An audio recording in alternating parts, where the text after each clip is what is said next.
Bueno.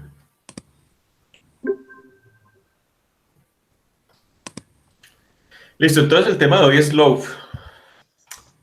El tema de hoy es Loaf. Entonces pónganle cuidado, porque está bien simpático.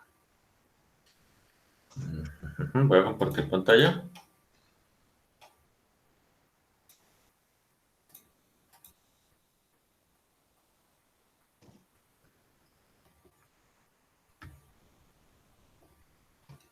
¿Ahí ya están viendo? Sí. Sí, se ve. Listo. Bueno, segundo. Bueno. Entonces, ¿cuál es la idea? ¿Cuál es la idea del método? Como la mayoría de cosas en procesamiento de lenguaje natural, alguna vez Andrés Rosso del laboratorio me decía es que esto del procesamiento de lenguaje natural, el asunto básicamente, definitivamente, es encontrar una buena representación que le sirva y de ahí en adelante usted una vez tenga una representación, pues mira a ver en cuál de los métodos de Machine Learning que ya existen, mete esos datos a ver qué pasa, ¿no? El objetivo de Globo es precisamente pues, encontrar otro espacio de representación con una idea tal vez similar y parecida a lo que se hace con Word2Vec, pero partiendo de unas motivaciones muy específicas que ya vamos a ver. Entonces, digamos que de manera global, glove, ¿de dónde viene la palabra glove? Ahí se me fue esa L con mayúscula, pero debería ser minúscula. Es una abreviación de Global Vectors. ¿Cuál es la idea? Yo voy a arrancar de una matriz de concurrencias sacada de mi vocabulario y voy a factorizar esa matriz. Voy a factorizar esa matriz en otras dos matrices. Una matriz de características, por palabra, una word features, y una matriz que voy a llamar de características de contexto, ¿de acuerdo? Luego miramos bien esa cosa, cómo funciona. Numéricamente el método, entonces, arranca a partir de una inicialización aleatoria de los valores que están dentro de estas dos matrices, ¿no? Multiplica, mira a ver qué tan cercana es la multiplicación a la matriz original. Y la idea de la función de pérdida es pues básicamente que la diferencia entre la matriz original y lo que se recupera a partir de las dos matrices de la factorización pues sea cada vez más pequeña, ¿no? Sea cada vez más pequeña. Listo. Entonces, globalmente la idea es esa. Globalmente la idea es esa. Antes de empezar, digamos que esto estaba en las diapositivas del curso de Manning, pero pues igual vale la pena también repasarlo, me parece. Pues recordemos cuál era la principal idea del Word2Vec, ¿no? Digamos que en el Word2Vec lo que yo pretendía obtener era siempre una distribución de palabras, una distribución de probabilidad sobre las palabras, dado que me para una palabra centro, ¿no? Definiendo cosas como la ventana sobre la cual yo quería trabajar y demás, pero básicamente lo que trataba de hacer era eso, ¿no? Predecir las palabras que estaban alrededor de una palabra central donde yo me paraba, a partir de esta expresión que tengo aquí abajo, ¿correcto? Y pues básicamente,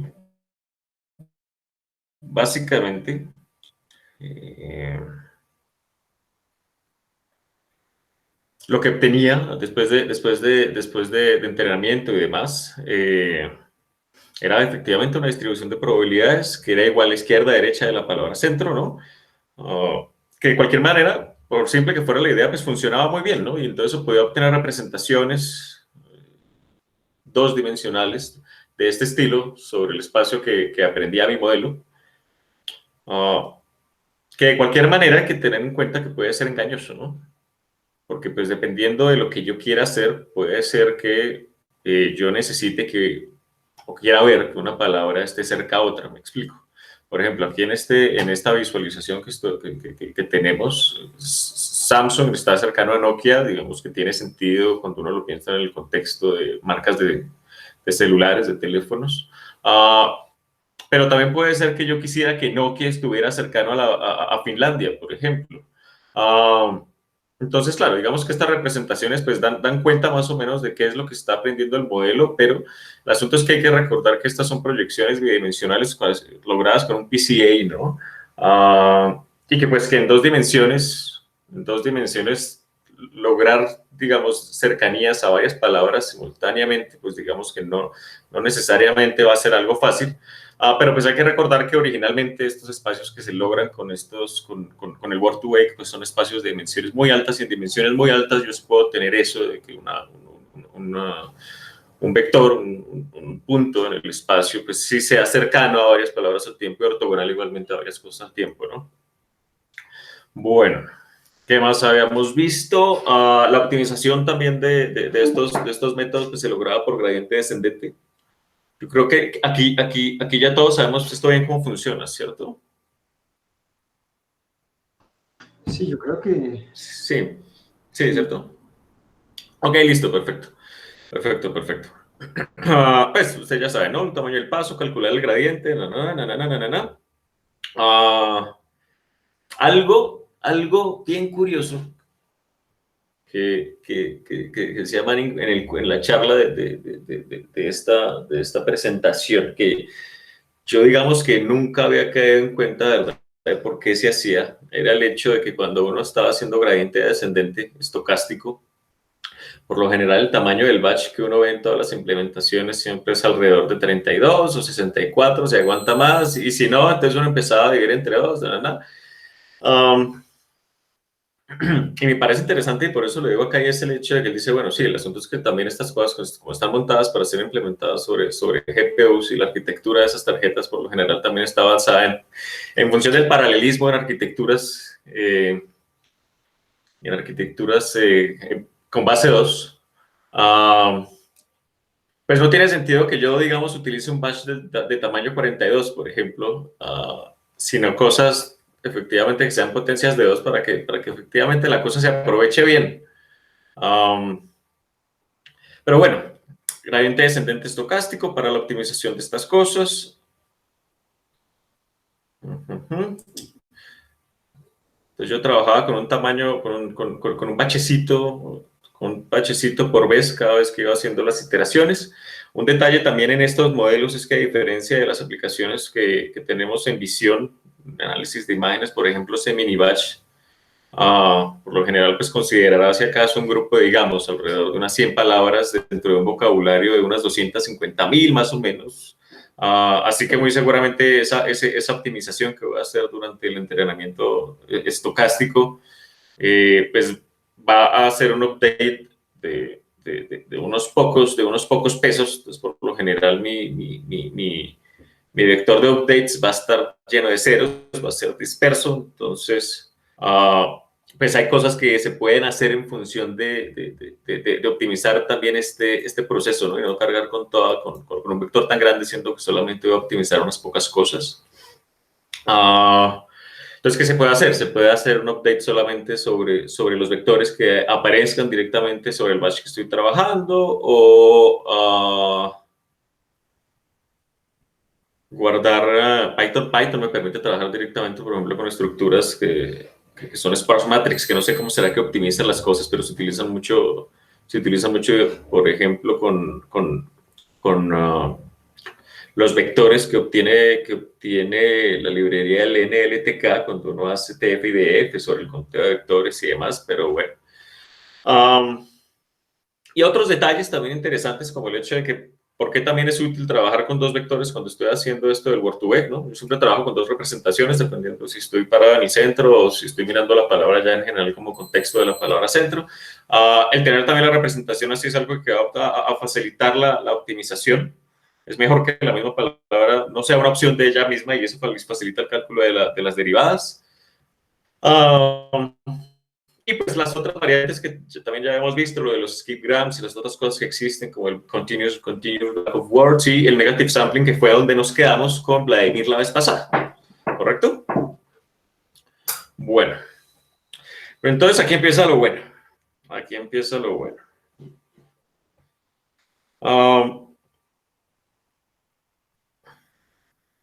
digamos que yo puedo empezar a motivar esto desde de muchas maneras. Un punto de vista de empezar a mirar esto es, bueno, ¿qué pasa? Si mejor empiezo o pienso en la representación que se puede obtener directamente a partir de una matriz de coocurrencia, de cuento de coocurrencias dentro de mi vocabulario. Pensando en esto, pues tengo dos opciones. Lo puedo pensar, hacer un conteo de esto a partir de ventanas, igual que lo hacía con el Word2Vec, o directamente haciendo un conteo sobre todo el documento. Entonces, miremos un ejemplo de cómo saldría una matriz de concurrencias con un tamaño de ventana de 1 sobre este corpus, sobre este corpus formado por estas tres frases que tengo acá. Entonces, ¿qué sucedería? ¿Cómo me quedaría? Si yo tengo un ancho de una sola palabra para mis ventanas, entonces, a ver, I like dos veces, entonces aquí queda el 2. Ustedes ya saben que esto cómo funciona, ¿no? I enjoy, aquí cuento 1. Esta sería entonces la matriz de concurrencias que yo obtengo a partir de estos tres documentos utilizando una ventana de 1. Eso está claro, ¿cierto? Sí. Sí. Ok, a partir de acá, a partir de esta matriz, yo ya puedo empezar a hacer cosas interesantes, ¿no? A partir de acá yo ya puedo esperar que sucedan ciertas cosas interesantes. ¿En qué sentido? En el sentido, por ejemplo, de que si yo tengo dos palabras, ¿no?, que para mí deberían significar lo mismo, si yo tengo dos palabras que para mí deberían tener el mismo contenido semántico, pues yo esperaría que esas dos palabras me salgan acá con representaciones vectoriales similares, ¿no? Si para mí, por ejemplo, like o enjoy son similares, pues yo esperaría que este vector de like, este no.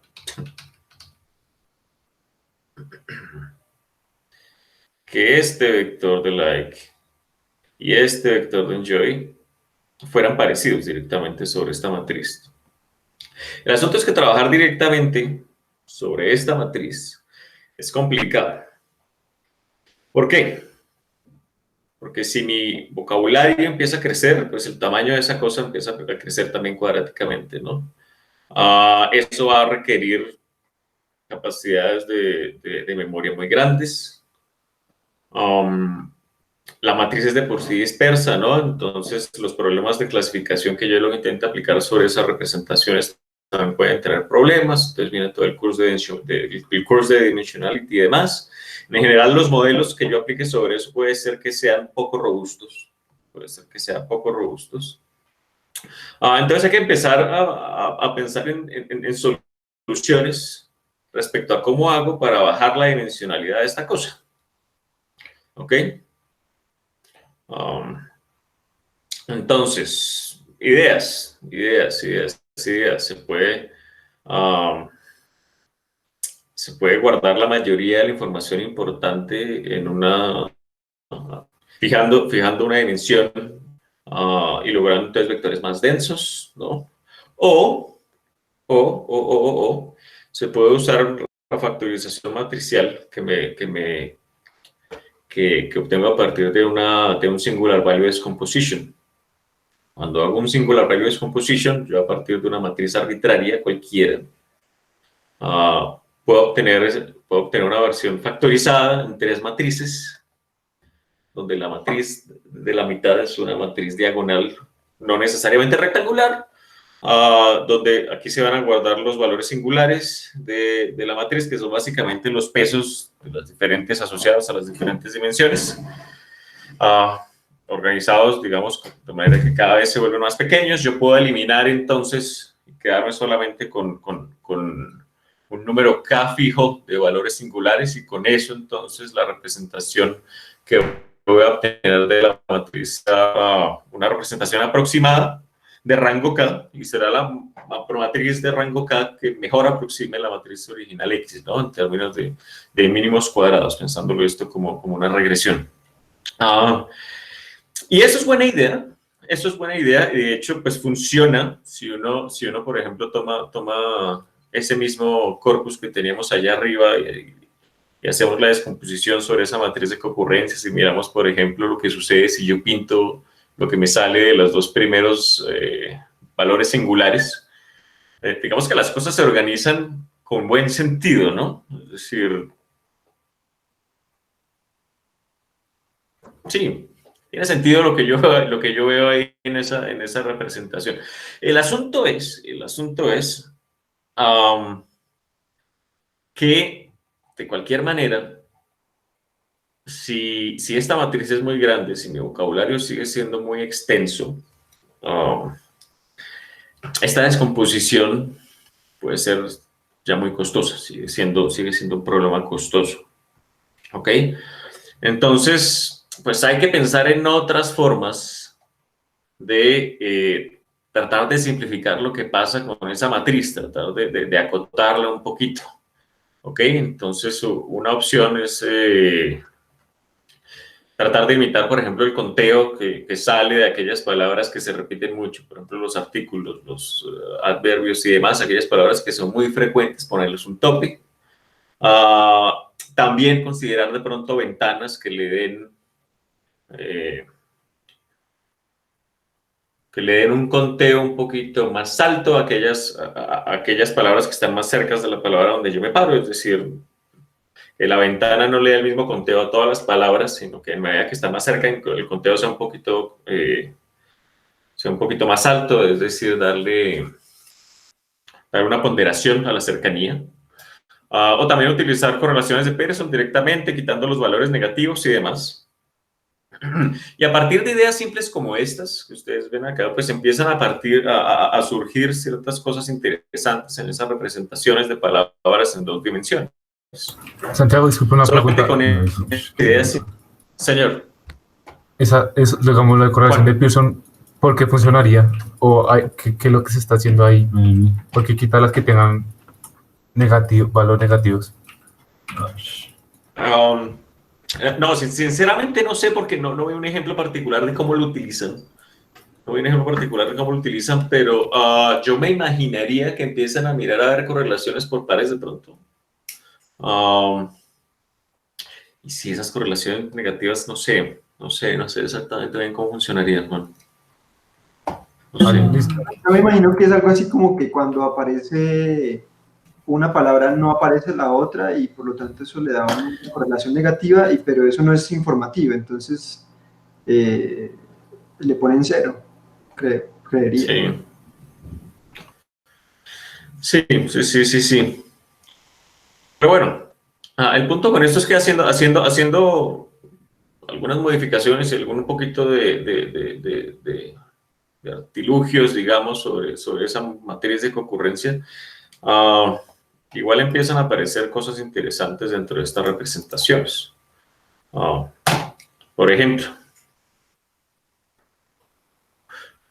cosas como que se agrupen los verbos dependiendo del tiempo, manteniendo alguna relación lineal, es decir,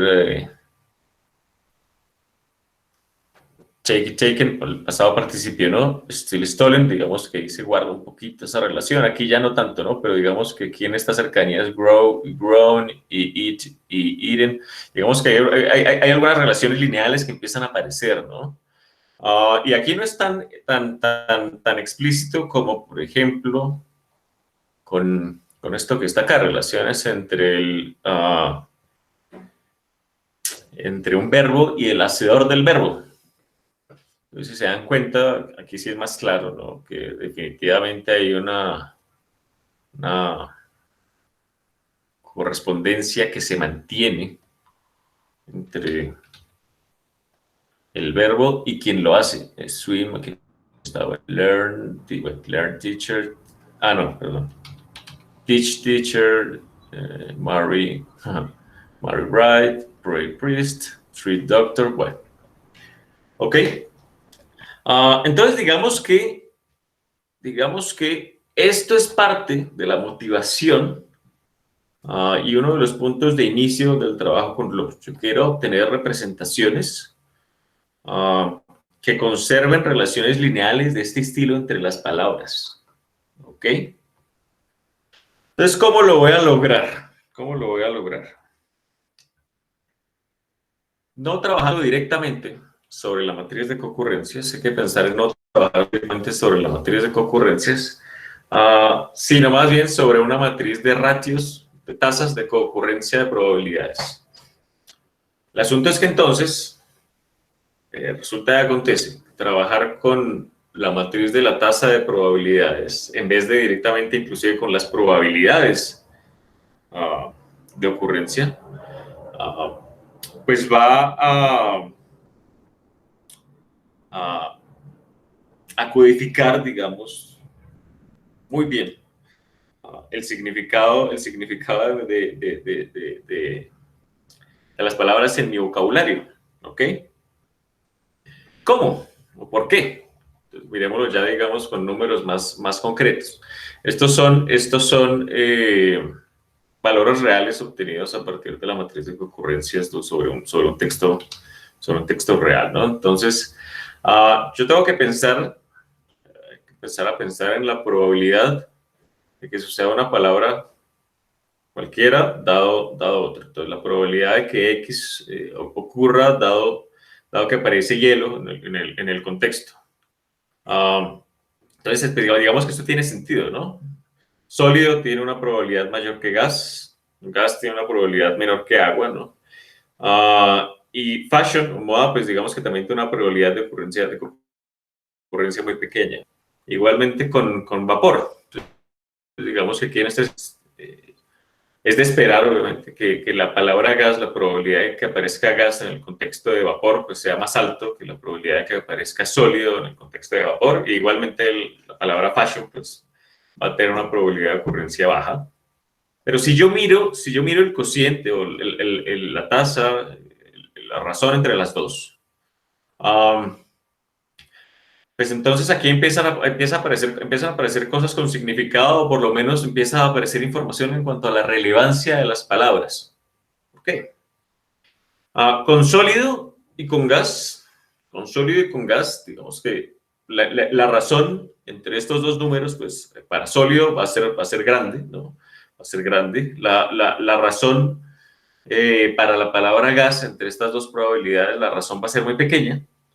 Y entonces, en ese sentido, pues cuando lo comparo con lo que sucede con la palabra agua y la palabra fashion, me doy cuenta que en la medida que las palabras tengan menor relación, en la medida que las palabras tengan menor relación con la palabra sobre las palabras sobre las cuales yo estoy haciendo la razón, pues la razón entre las dos va a ser muy cercana a uno. En la medida que esta razón sea muy grande o sea muy pequeña, entonces yo puedo pensar que es que ahí está pasando algo, ¿no? Ahí está pasando algo, entonces por tanto las palabras asociadas son definitivamente relevantes a la palabra, en este caso, hielo y vapor. ¿Ok? Entonces es en este sentido que empieza a aparecer más información en cuanto al significado de las palabras. ¿Listo? Entonces, ¿cómo se pueden capturar las razones las probabilidades, las razones de las probabilidades de concurrencia? Guardando además un significado lineal en los componentes del espacio vectorial al cual quiero llegar. Uno ve esto y uno queda medio perdido, entonces lo que quiero hacer a continuación es tratar de deducir cómo llegan a la función de pérdida del modelo que vamos a implementar. ¿Ok? Entonces vamos a ver. Un momento.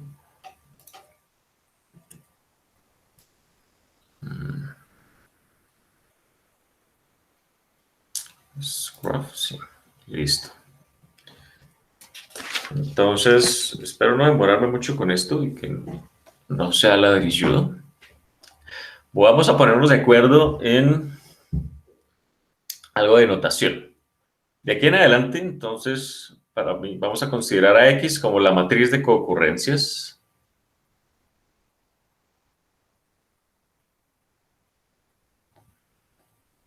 Palabra a palabra, sacada a partir de mis documentos, ¿ok? palabra a palabra. Es decir, X y J en esta matriz va a representar el número de veces que J, la palabra J, ocurre en el contexto de la palabra I. En el contexto de I. ¿Ok? Voy a anotar X sub I como la sumatoria de X sub I K para todo K. Es decir, el número de veces que cualquier palabra aparece en el contexto de la palabra I. ¿Ok? Voy a anotar P sub IJ como la probabilidad de que aparezca la palabra J dado I. Bueno, dicho, la probabilidad de que aparezca la palabra J en el contexto de la palabra I, que en función de la notación anterior no viene siendo nada más sino el cociente entre X sub J, X sub IJ, perdón, y X sub I. ¿Ok? Bueno. Entonces, comparando lo que sucede cuando yo trabajo con las probabilidades de ocurrencia crudas, sin más ni más, la razón trabajar con la razón de las probabilidades es más capaz de distinguir entre las palabras relevantes de las palabras irrelevantes. ¿Ok? Esa es la idea principal. Entonces, un punto de partida apropiado para el aprendizaje van a ser directamente las razones, las tasas de coocurrencia de las probabilidades, más que las probabilidades en sí. Hay que notar. O sea, Santiago, acá tenemos una matriz de coocurrencias de palabras. Tenemos una matriz de probabilidades condicionadas. Tenemos otra matriz de coocurrencia de probabilidades. Ese pedazo no... No, para allá voy. No directamente, pero sí me interesa poder capturar la información que hay sobre las razones entre esas probabilidades. Y ya voy para allá, espérate a ver, te cuento, ya voy para allá, a ver cómo voy a tratar de mantener esa información dentro de mi función de pérdida del modelo, ¿ok? Entonces, primero hay que notar que la razón entre la probabilidad y K, es decir, la probabilidad de que aparezca la palabra I en el contexto de la palabra K.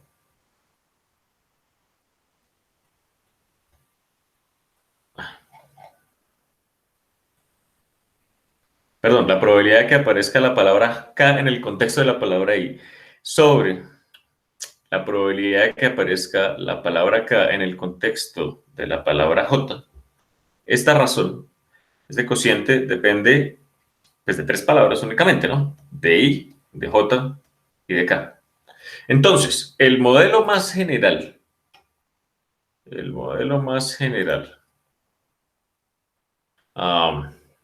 que yo podría formular, digamos, para manejar esto, debe ser algo de este estilo. Una función que depende de la palabra I, de la palabra J, ya explico qué es W exactamente, de la representación de la palabra K, y que me devuelva entonces la razón entre la probabilidad de que aparezca la palabra K en el contexto de I y la probabilidad de que me aparezca la palabra K en el contexto de J. Lo más simple que yo puedo pensar es que entonces obtener una función que en función, valga la redundancia, de la representación de la palabra I, de la palabra J, de la palabra K, me devuelva el cociente de las probabilidades de ocurrencia de esas palabras. ¿Ok? Entonces, aquí estoy llamando yo W sub I. W sub I va a ser la representación vectorial en el espacio donde estoy llegando, ¿no? Es decir, el world vector. Y W moño, va a ser entonces la representación de la palabra, pero de las palabras contexto. Entonces, digamos que en principio, yo voy a pensar esto también como lo pensaba en Word2Vec, ¿no? Dos representaciones, dependiendo de si pensaba la palabra como contexto o no. ¿Ok? Entonces, repito, lo que yo quiero es eso. El modelo más simple que puedo imaginarme es un modelo que a partir de estas representaciones de las palabras me devuelva el cociente de las probabilidades, de la probabilidad de que aparezca I en el contexto de K y el de la probabilidad de que me aparezca J en el contexto de K. Porque esto es con lo que yo quiero trabajar, esto es lo que yo quiero siempre tener presente y recuperar. ¿Okay? Ahora, entonces, la pregunta del millón. ¿Cómo carajos empiezo a pensar esto mejor? ¿Qué carajos es F? ¿Cómo empiezo a construir esa función? Entonces, queremos que esa F sea capaz de, por un lado, codificar la información presente en el cociente, ¿no? El cociente de esas probabilidades, que sea capaz de codificar ese cociente en el espacio de representación. Y también queremos que aparezcan propiedades de linealidad, ¿no? Entonces, podemos restringir F a aquellas funciones que dependan solamente de la diferencia de las palabras objetivo. Recuerden que entonces yo quiero que me aparezcan cosas de este estilo. Quiero que me aparezcan relaciones lineales de este estilo. Entonces voy a restringir a F de manera que F dependa de la diferencia de la representación de esas palabras, dado la palabra acá que es la palabra central sobre la que estoy parado, ¿no? Y que esto entonces me devuelva algo sobre la probabilidad, sobre el cociente de la probabilidad de ocurrencia de las palabras I y J, ¿correcto? Una precisión solo Ahora, señor. ¿El moñito indica la palabra centro o la palabra...? Sí, la palabra, sí, la palabra, perdón, la palabra contexto, las palabras centro son I y J, ¿no? Listo. Pues recordemos que esta es la probabilidad de que me aparezca acá en el contexto de I, esta es la probabilidad de que me aparezca acá en el contexto de J, ¿no? ¿Ok? Vale. Listo. Entonces. ¿Cómo más puedo empezar a acotar lo que sucede con F? Miremos que pues, F por este lado de la izquierda está recibiendo vectores, ¿no? Y me está devolviendo por el lado derecho un escalar, ¿no? Entonces, pues puedo pensar más bien, de una vez, en tomar un producto punto entre los dos argumentos que está recibiendo F para restringirlo todavía más. Y entonces, yo voy a considerar es que entonces F actúa sobre la diferencia de la representación vectorial de la palabra I y la palabra J. Producto punto con la representación como contexto de la palabra K. Y de nuevo, necesito que esta vaina me devuelva el cociente de la probabilidad de ocurrencia de I y de J dada la palabra K. ¿Ok? Listo. Esto mencionan en el paper que previene además que F combine o mezcle las dimensiones de los vectores de alguna forma indeseada. Pues porque directamente pues, obliga, ¿no? A que las dimensiones de los espacios de representación de las palabras contexto y no contexto pues sean iguales, ¿no? Y ahora entonces viene algo más interesante.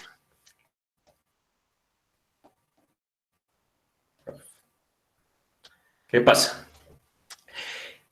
Para esta modelación del globe, yo no voy a tener, como en Word2Vec, una representación diferente dependiendo de si estoy en una palabra centro o no. Es decir, las palabras contexto y las palabras centro no van a tener representaciones diferentes, va a ser una sola representación para todas, ¿ok? Es decir, ¿eso qué implica? Eso implica que pues, mi espacio que yo estoy llamando W y W modelo, pues necesariamente tienen que ser la misma cosa.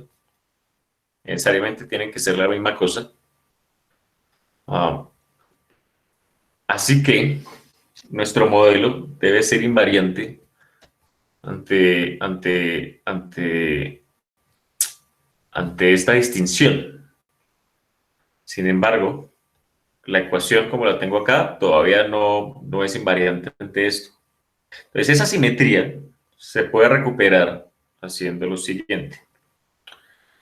voy a pedir que F sea un homomorfismo entre grupos.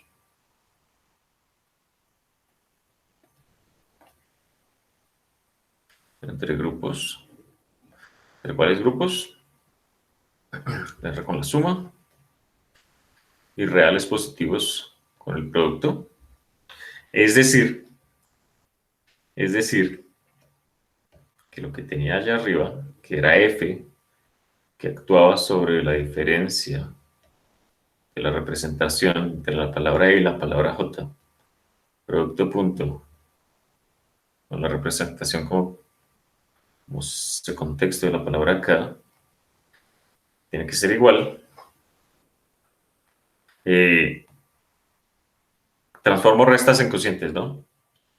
A la misma F que actúa sobre el producto punto WI con W sub K moño, y la misma F actuando sobre W sub J, producto punto la representación de la palabra K moño.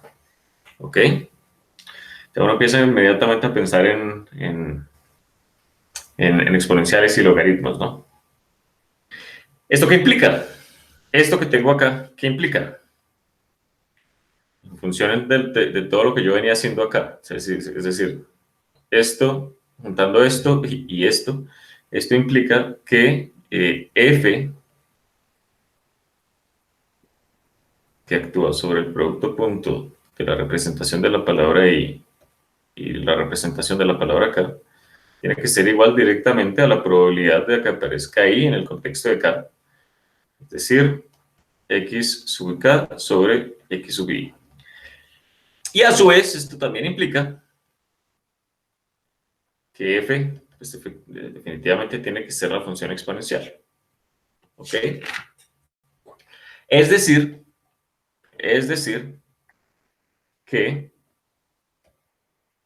la representación de la palabra I, producto punto la representación de la palabra K, tiene que ser igual al logaritmo de la probabilidad de I dado K, que es igual al logaritmo de X sub I K en la matriz de concurrencias menos el logaritmo de X sub I, que es la suma, era la suma de las probabilidades de ocurrencia de todas las palabras. ¿Ok? Entonces,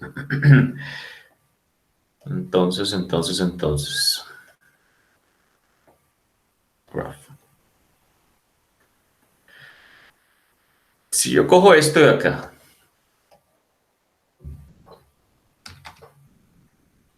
y lo miro, acuérdense que yo quiero que esto sea simétrico, ¿no? Es decir, que yo no tenga que hacer aquí una distinción entre si la palabra viene del contexto o no.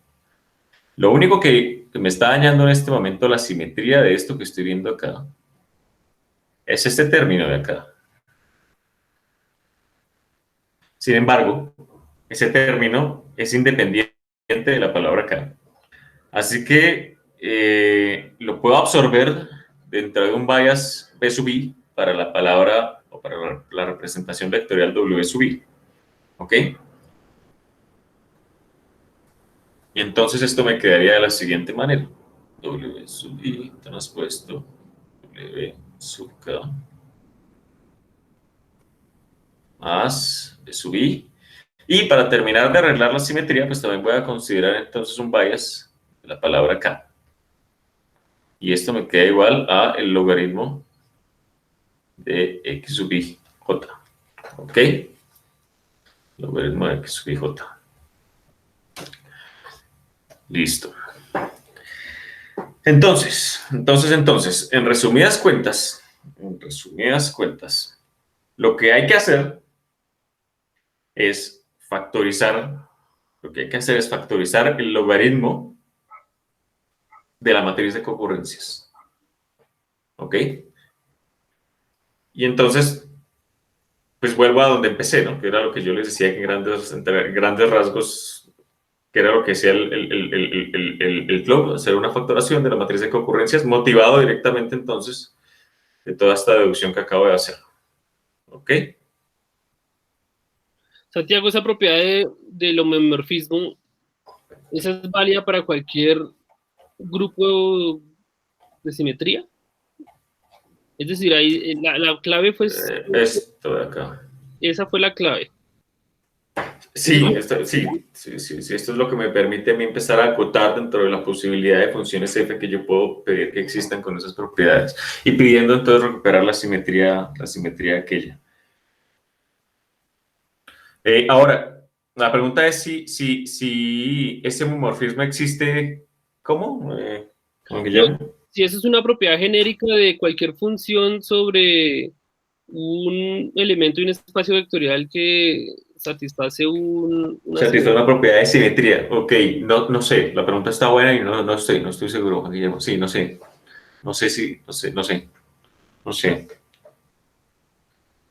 habría que mirar.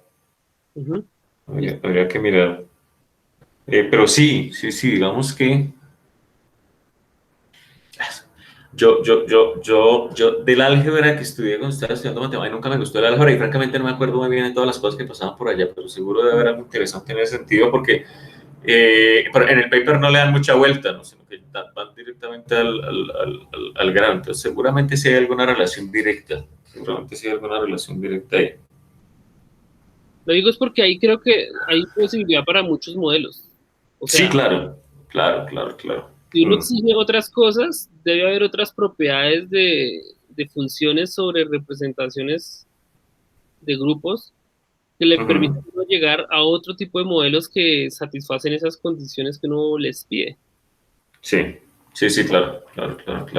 Sí. ¿Cómo es la pregunta? No entendí muy bien lo que dijiste. No, o sea, uno sabe que si tiene un vector, el vector es invariante bajo alguna transformación de un grupo, es porque el producto punto se mantiene antes y después de la transformación con el mismo valor. Sí. Entonces, el producto punto se mantiene, uno sabe que eso es invariante. Pues son las isometrías. Sí, exacto. Acá tenemos algo parecido, solo que es una función de una resta. No, pero ¿cómo me da esa mierda? Tenemos una función de una resta, de un producto punto con una resta, o sea, algo más elaboradito. Y pues yo tampoco había visto esas propiedades nunca, que me recuerde, nunca he visto como fórmulas especiales para no solo el producto punto, sino con posiciones de funciones sobre el producto punto. Entonces es curioso este ejemplo porque lo pone a uno a pensar en, bueno, ¿qué fórmulas hay de funciones de productos punto que satisfagan también esas propiedades que están pidiendo ellos? Esas propiedades. Sí, pero si no estoy mal, el único homomorfismo que entre el grupo R más y R punto, pues es la exponencial multiplicada por algo. O sea, las diferentes exponenciales que haya. Sí, claro, sí. Una vez dada esa condición, sí. Exponencial por algo, pero la pregunta de Juan era más genérica, ¿no? Sí, es con la función. Sí, es como tal. Es decir, si en general la existencia de un homomorfismo está ligada a una característica de simetría. Y que digamos que cuando ocurra eso, aparezcan fórmulas entre funcionales funcionales o funciones de esas representaciones. Yo creo que hay hartas cosas muy, muy interesantes para explotar, porque pues cambia el grupo y debe cambiar la fórmula. Y eso debe permitir más cosas. Sí. Sí, seguro, sí, usted sí, seguro. Sí, exacto. Vale, chévere, gracias. Bueno. No, en general está bien interesante el paper. Cuando empecé a leerlo no pensé que no prometía. Que fuera a ser... Sí, no sé, que fuera a ser así de bien pensado. Sí. Bueno, entonces, a partir de aquí se motiva el problema de la factorización de esto, ¿no? En dos matrices que contienen la codificación de mi vocabulario. Ok. Entonces,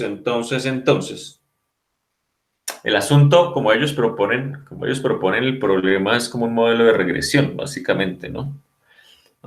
Pensando esta ecuación como un problema de mínimos cuadrados, introduciendo una función f, la función de pérdida, para obtener finalmente esto, y ya hablo más sobre esto, porque digamos que uno lo ve y también queda un poquito perdido. Entonces, pensándolo como un modelo de regresión, utilizando mínimos cuadrados, ¿no? Entonces, la función de pérdida quedaría sobre IJ, la restante de estos dos, entonces se le va al cuadrado, es decir, W sub I transpuesto, W sub K. Sub K. Pero entonces, espera, Santiago. Sí. Nada más para pensarlo como un modelo de regresión. ¿Cuál sería mi variable a predecir y cuál mi variable predictora? Pues para poder regresar a una regresión lineal, digamos. Lo que vas a predecir es qué está en W. La representación, ¿cierto? Eso es como lo que... Sí. Pero ahí tengo es el producto. O sea, mi variable predictora sería el producto punto o el W como tal. El asunto... no, el W como tal. El W como tal. El W como tal. Porque esto es W sub I, W sub J. Más, bueno, el bias y B sub I, B sub J menos el logaritmo de X sub IJ. Y hasta ahí está el cuadrado, hasta ahí digamos mínimos cuadrados. Sí, lo que estás optimizando es lo que pasa acá. O sea, esto es lo que se aprende, digamos, durante el entrenamiento, ¿no? Esta X es la matriz, esta X viene directamente de la matriz de concurrencias. ¿Correcto? Y eso es lo que vas a aprender. No, yo ahí tengo dudas. Es decir, al lado, en el logaritmo yo tengo una matriz. Y al logaritmo, pues me da otra matriz. Yo tengo una matriz en el logaritmo, ¿cierto? Pero acuérdate, esto es XJ, ¿no? Esto ya es un elemento, un elemento de la matriz. Listo, pero si lo ponemos... Y haces la sumatoria sobre todos los IJ. Listo, pero en la parte de arriba, si lo ponemos en notación matricial, yo a la derecha tengo una matriz, ¿cierto? Si lo ponemos en notación matricial, ok, si lo ponemos en notación matricial, entonces... a ver, espérate un segundo bajo esto. W moño, pongámosle. Ese término del bias es como darle un margen de error a la cosa, ¿no? ¿Eso sería un vector? Bueno. ¿Será un vector o un elemento? Es que estoy confundido con los índices. Este y K no son los índices. Este de acá, bien, esto de aquí ya es un número. Esto de aquí ya es un número. Es decir, exacto, el índice no es que me diga elementos de nada, sino el índice... No. Es un número, un bias asociado directamente a la representación de una palabra, pero ya es un número, ya es un escalar. Sí, pero es para darle chance también, obviamente, porque esta cosa tú no la vas a lograr factorizar perfectamente, ¿no? No darle margen de error al asunto, sí, claro. Sí, es un bias, ¿cómo? El X y K realmente también es un número. Sí. Para esas dos palabritas. No debería pensarlo como índices de una matriz. Realmente eso no son índices de matrices de nada. Pues pensándolo desde la matriz de lo que viene de la matriz de concurrencia. Es que es donde no sé si a la derecha tenemos una matriz o un número y si a la izquierda tenemos... Para mí, digamos que esta fuera mi matriz de concurrencia. Para mí X era esta matriz, ¿no? Ajá, sí. Y este de aquí pues sería X... Y J y K. Pues sí, y J y K, sí, exactamente. Entonces, si yo vuelvo acá, pues tiene sentido. Estos son vectores, producto punto me da ya un escalar, el bias asociado a cada uno es escalar, y el logaritmo del escalar pues es escalar. Es que cuando lo ves como elementos, sí, pero cuando lo ves en notación matricial... Y cuando lo veo como matrices también, es decir, estas son las matrices de las representaciones, es decir, pensando que estoy factorizando el logaritmo de la matriz de concurrencia. ¿Y el B sería vector? No, el B iría asociado directamente dentro de cada una de estas matrices. Espera un segundo. Sí, por eso, pero Sí. Es un vector ahí metido, finalmente. Finalmente sí es un vector No puede ser un vector porque la derecha es una matriz. Si X y J es una matriz, a la izquierda tiene que ser otra Es un matriz. pero extendido, o sea, una matriz con filas o con columnas iguales, que se lo sumas a W. Porque como el logaritmo no sería el logaritmo de x, sino x donde cada entrada sea el logaritmo, porque el logaritmo de x es diferente de esto que estamos notando acá. Ese logaritmo, ese es el logaritmo element-wise. Pues, Ajá.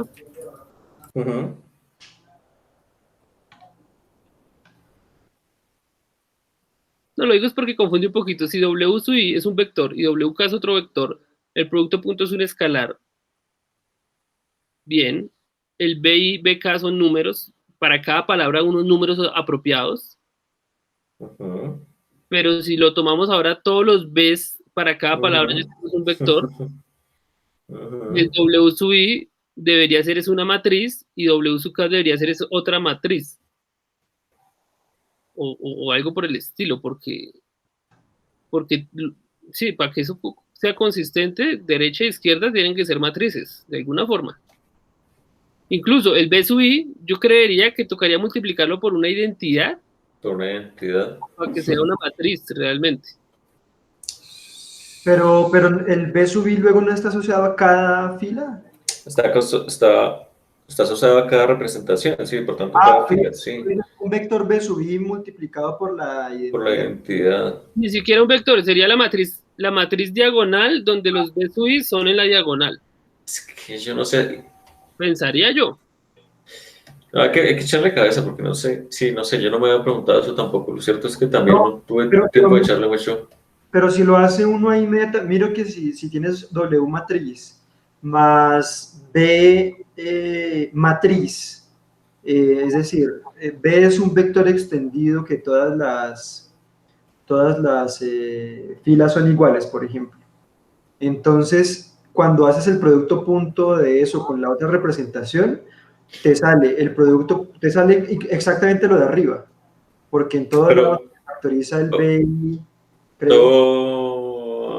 No, pero ¿por qué? Esto es un más, ¿no? ¿Por qué? No entendí qué producto punto. El producto punto entre sumarle, o sea, si tú haces el producto punto entre tener W sub I y W sub K, pero a W sub I le sumas a todas las componentes BI y al otro lado le sumas a todas las componentes BK, ¿te sale o no te sale lo de arriba? ¿Lo de arriba? ¿O queda un término cruzado? Quedan términos cruzados. Así, vean. W sub es un vector que representa la palabra I. Entonces, compilamos todas sus representaciones de cualquier palabra I, no necesariamente la que tenemos ahí, sino cualquiera que pueda ser I. Eso debe ser una matriz, porque es una compilación de vectores como en Word2Vec, como la matriz de pesos de Word2Vec. ¿Cierto? O sea, ese vector W sub I es el vector que representa la palabra iésima, pero si juntamos todas las representaciones de cada una de las palabras, pues construyamos una matriz de representación. ¿Tiene sentido eso?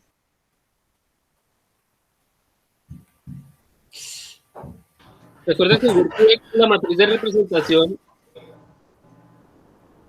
tenía todos los vectores de la representación con dimensión 300 o 100 como vectores filas, en la primera representación y en la segunda como vectores columnas. Yo creo que acá se puede hacer algo similar. W sub I es de una palabra, pero realmente eso por detrás tienes una matriz W grandota con todos los vectores de cada una de las palabras.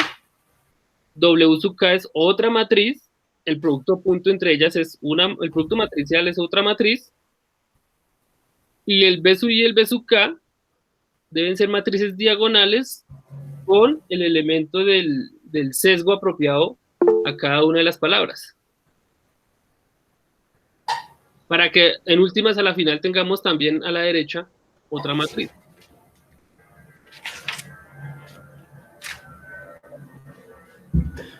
Que echar la cabeza. Yo estoy mientras tanto cayendo en cuenta de algo que dije que no necesariamente es cierto. antes de eso. ¿Qué parte? Qué bueno. No, la razón de por qué estoy buscando simetría, la razón de por qué también estoy buscando simetría aquí en esto, ¿dónde está? Sí, la razón de por qué estaba buscando yo simetría a partir de acá, es por el hecho de que a partir de la matriz de concurrencias, la distinción entre una palabra y una palabra contexto es arbitraria, y uno es libre de cambiar entonces los roles en cualquier momento. Sí. Entonces, en ese sentido, uno puede pedir que se vuelva intercambiable la representación de contexto y la representación no contexto, y también que se vuelvan intercambiables X con su transpuesta, pero no sé necesariamente si eso implica entonces que la representación contexto y no contexto sea igual, no necesariamente. Yo puedo seguir garantizando la simetría de mi función de pérdida sin necesidad de que entonces las matrices de representación tengan que ser iguales, porque si no también estoy pidiéndole mucho a la factorización, no sé hasta qué punto de pueda. Si no, entonces yo es igual voy a tener una representación diferente, Sí. pero voy a mantener igual una simetría en la función de pérdida de mi modelo, que sí es lo que quiero, en función de que son intercambiables esas dos posiciones. Claro, sí. Sí. Pasaba lo mismo, en WordTube pasaba lo mismo y tenemos dos representaciones, pero aunque una esté traspuesta, en los cálculos una esté traspuesta, no implica que sea la inversa de la otra. Sí. Pues acá pasa lo mismo. Pasa lo mismo. Sí, no, lo siento, sí. Me da culpa, sí. No, esa es la idea, sí. todo de menos. La idea es que lleguemos a entender más. A entender la cosa. Ahora sí, yo no le eché cabeza a esto y hay un punto también. No, es que lo digo es porque el paper dice que precisamente dice, vamos a plantear esto o verlo como un modelo lineal. Pero pues uno conoce un modelo lineal y cuando trata de hacer el mapeo como que le cuesta a uno entender, bueno, quién es el Y, sí, claro. cuáles son los parámetros. Todo debería poderse expresar matricialmente directamente. Sí, y eso entonces aquí ¿dónde queda? Sí, entiendo. Digamos que así como lo tenemos en la línea de intermedia, el Y sería nuestro producto de Ws y el X el logaritmo de la matriz. El Y sería nuestro producto y... ¿Yo cuál Y me está hablando? Para saber si estoy pensando en la regresión lineal usual correcta o de pronto lo estoy interpretando mal. Yeah. O sea, uno sabe que la relación es Y igual a X más B, ¿sí o qué? Y a eso es que le aplicamos mínimos cuadrados. Bueno, yo lo puedo cambiar de variables y le puedo decir log de otro Y moñito o Y raro, o Y mayúsculo, ¿sí o qué? Como para meterle ahí el logaritmo y hacerlo más. Entonces, si eso es así, el Y sería la X. Y sería, sí, ya entiendo. El logaritmo que puedo meter es a la X y entonces en ese caso el Y es otra variable diferente. Solo como para saber. Porque creo que aquí la predicción, así como lo pones abajo, el Y predecido es el logaritmo de X, ¿cierto? Es como el Y moñito. Todo esto sería el Y predecido. Listo, ese. Entonces el Y dato, exacto, y ese sería el dato real. Sí, es decir, sí. Sí, esto contaría como el X más B. Claro, y el otro sería el Y, que esto sería mi Y. Que yo saco de los textos, claro, eso lo debo sacar de los textos. Sí. Listo. Creo que ahí esa era la pregunta. ¿Quién tomaba el papel de quién? Ok. Bueno, ya quedó tranquilo Juan Guillermo. Sí, ya entiendo. Porque ahora yo no quedé tranquilo. Bueno, venga, hagámoslo igual, porque si no... Sí. Bueno, ¿dónde me quedé? Ok, sí, pero entonces aquí hace falta algo. Hay que introducir otro término dentro de la regresión. Algo que ellos llaman f, x y j, una función que actúa directamente también sobre el elemento de esa matriz de concurrencia. Ahora, esta f roja minúscula, sale motivada por qué. Ya les digo por qué. Sí, esa f, entonces, la idea de esa f es que sea una función de peso, una weighting function, lo llaman ellos, ¿no? Que cumpla tres propiedades, bien ellos. Entonces, primero que f de 0 sea 0. F de 0 sea 0. Y que si pensamos en f como una función continua, se vaya, en la medida que x vaya a 0, se vaya lo suficientemente rápido a 0 para que el límite de f de x por el logaritmo cuadrado también sea finito. Eso me imagino que es para controlar el hecho de que, Claro. Sí, Sí, el porque logaritmo se diverge. Claro. Uh-huh. Y ahí el error aumentaría un montón. Y ahí el error aumentaría un montón, correcto. Sí, piden que f sea no decreciente, de manera que entonces no haya coocurrencias,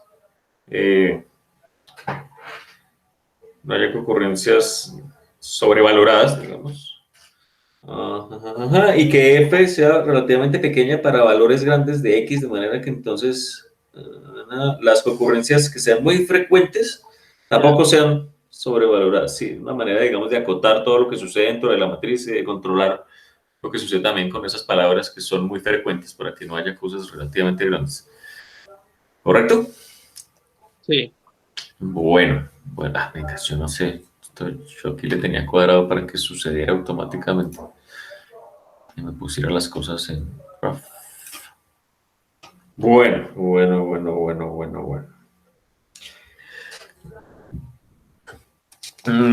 Y entonces ellos proponen entonces la siguiente función, creo que está acá. Sí. Ellos proponen una función de este estilo, donde, digamos, ya más explícitamente f de x es el cociente entre x y x max, donde x max es un parámetro que yo puedo fijar. Entonces, a la alfa, donde alfa también lo fijo yo, si x es menor que un x, que ese x max que yo fijé, y uno en otro caso, es decir, este de aquí es x max, ¿correcto?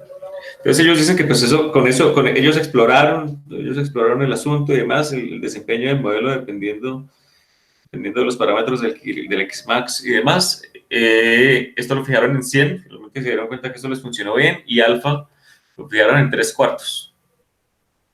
Alfa lo fijaron en 3/4. Pero no dan muchos detalles, de hecho lo dejan como algo abierto, ¿no? Yo no sé si alguien más habrá trabajado algo al respecto. Sí, dicen que, por ejemplo, encontraron que alfa igual a 3/4 daban mejoras modestas sobre lo que ocurría cuando fijaban una versión lineal con alfa igual a 1.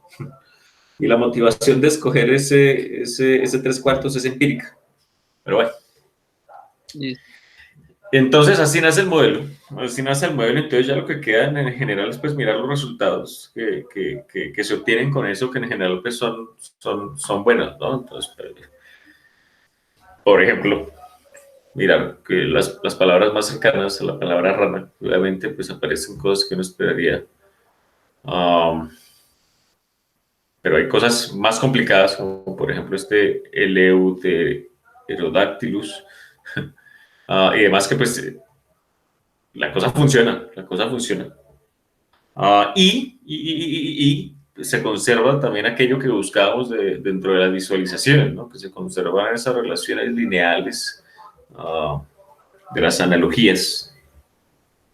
Entre analogías y sinónimos y demás, que es de hecho alrededor de lo cual hacen en el paper ellos toda la evaluación experimental. Entonces presentan, por ejemplo, resultados para la tarea de analogía de palabras, que son estos resultados que están acá, donde Glow, pues evidentemente supera todo lo demás. Entonces, insisto, ¿no? Esto es la tarea una tarea definida de analogía de palabras. Los resultados están dados como porcentaje de accuracy. Y pues así mismo muestran la superioridad del modelo en tareas de ranking de correlación, en la tarea de buscar similitud de palabras y demás. Y pues ya en general todo lo que viene relacionado con el análisis de la evaluación de los parámetros y el desempeño del modelo. Entonces, en este punto es cuando entra Diana. Santi, pero entonces aquí, en esta parte, ¿quiere decir que Glove logra mejores resultados que Skipgram, que Word2Vec? Sí, sí. Pero espérate a ver cuál de todas estas palabras que está acá es exactamente el Word2Vec. El Skipgram es el SG. Ahí está, el SG. Claro, yo veo que sí.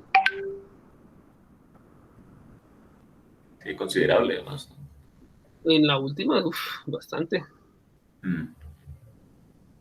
Y es interesante porque vean que son dos aproximaciones según el recurso matemático. El GLOB está explotando propiedades algebraicas, propiedades asociadas a simetrías que queremos que se preserven en nuestra representación, mientras el Word2Vec no se mete con nada de eso, sino lo que quiero es explotar la estructura estocástica del lenguaje, la estructura más probabilística mismo, a pesar de que el Glob use probabilidades, él no está usando con tanta fuerza esa probabilidad, sino es más las simetrías que quiere mantener, que quiere preservar.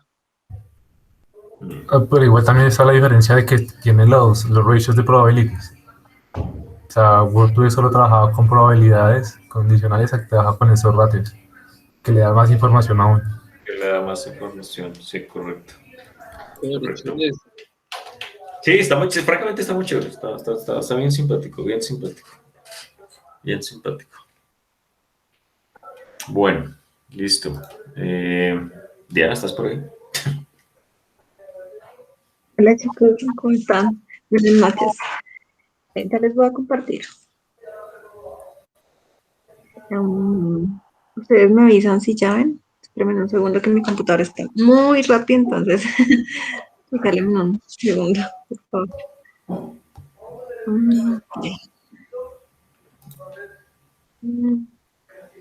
Bueno, no importa. Okay. Listo, les voy a compartir. ¿Ya están viendo? Yo no veo todavía. Bueno, les voy a compartir toda la pantalla, perdón, tengo muchísimas pestañas abiertas. Ahora sí. Vale.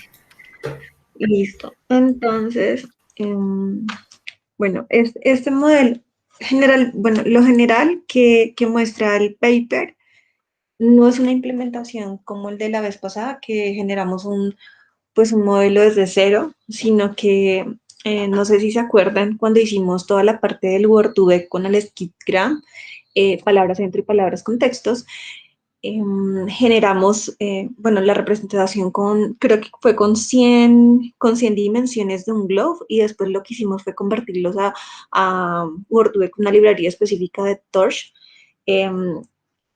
y manejamos 50 para analogías, 100 y hasta 300. Creo que fue lo que probamos, ¿cierto, Juan? Entonces, en el paper nos indican que pues están las representaciones de palabras, de vectores de palabras de Globe, y acá nos generan como toda la parte pero ya preentrenados, o sea, como listo, si quieren trabajar, pues ahí ya está para trabajar sobre eso. Eso es lo único que daba el paper. Lo que hicimos fue crear un modelo desde cero como el Word2Vec para explicarles cómo sería programar esto en una red neuronal. Listo, entonces vamos a ir paso a paso. Entonces, esas son las librerías que manejamos para el modelo. Les voy a ir explicando una por una. Entonces, tenemos collections, import counter. Pues ustedes me dirán, primero si quieren revíselas, vamos a manejar contadores, default de la librería de colecciones, NumPy que ya todos lo manejamos, matplotlib que también, Torch también, Torch.nn también la manejamos en el anterior, en el anterior seminario para Word2Vec, el Optim, el Torch.optim, que es para los optimizadores, los algoritmos de optimizadores, acá puede ser Adam, y pues hay muchísimos más. También está la parte de .nn, .functional, ACF, que es precisamente para poder manejar lo de la red neuronal. y poder inicializar los pesos. Y el scikit-learn.manifold, manifold import SN, que es para reducción de dimensionalidades. Pues él tiene como su parte como de embedding, no me acuerdo cómo es, espérame un segundo, ya les digo exactamente. Significa embeddings estocásticos distribuidos de vecinos, pues en español, sí, y es precisamente para trabajar sobre PCA. Reducción de dimensionalidad es similar al PCA. Listo. Entonces, ¿alguien tiene duda con alguna de las librerías? Bueno, les voy a explicar qué es counter y qué es default dig. Normalmente uno puede llegar a hacer en Python, no hablo directamente sobre PyTorch, tú puedes hacer diccionarios sobre diccionarios, ¿sí? Colecciones de default dig lo que nos permite es hacer diccionarios dentro de diccionarios. ¿Por qué lo vamos a hacer así? Porque este ejemplo que les vamos a mostrar lo trabajamos de esa forma. Y counter lo que nos muestra es la frecuencia de las palabras que más, pues como que más se repiten, pero el counter es como inicialíceme ese contador que voy a ir recorriendo a través de, no sé, una longitud específica, una lista o de un diccionario que yo necesito y normalmente se utiliza pues para realizar este tipo de implementaciones de Globe. Y pues hay muchas cosas más con counter.